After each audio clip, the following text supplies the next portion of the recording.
Stay on, gentlemen. Let's hear out a few more stock ideas since we are discussing stocks and come back. Amarnath, what would you do? I mean, if you were an investor, you'd got in and made 25, 30, 40% very quickly. Would you book some profits or just stay invested at this point? Yeah, one could take the conventional approach, but I think at the end of the day, on a risk-reward basis, and if you have an 18-month perspective, I mean, you're talking on a Sensex basis of possibly something like, 7,000-8,000 points on an upside and possibly about 2,000, 3,000 points on a downside.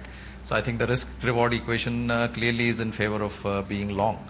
So even if you take something profits off the table, you would possibly rotate it and put it back in the market. So you wouldn't reduce, I think, your asset allocation to equities anyway by pulling out of the market. So I think you might at best, rotate from one stock to the other or from one sector to the other. Into the last minute of trade, as we've been telling you, the stars in today's session, Unitex, who's long.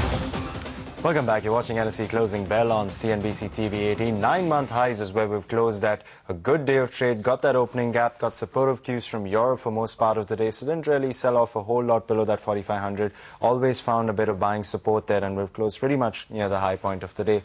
45.32 on a last traded price basis. A good day of trade.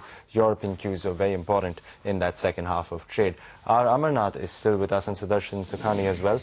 Amarnath, we'll start with you first. We've spoken about oil marketing companies and ONGC at great length since Friday. But how are you positioned on Cain India currently? Because it's reached a price which it was way back in August 2008, and crude was at much higher levels then.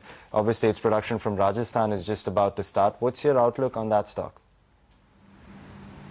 Yeah, I think that stock, has got, linkages not only to the crude price per se, but also to all the regulatory issues and even some of the, pricing issues vis-a-vis the government and vis-a-vis ONGC.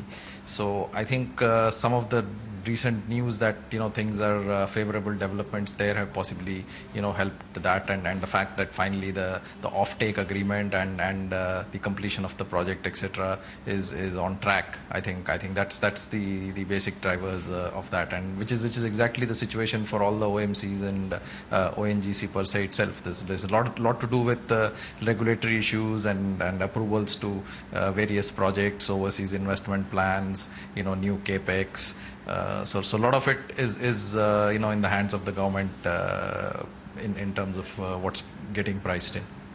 So Darshan, there's been a bit of unwinding in your mid-cap banks and a bit of a correction in some of your larger banks. Are you sensing that they're slightly toppish at this stage, your Axis banks, ICICI Bank and HDFC banks, or would you buy into any dips?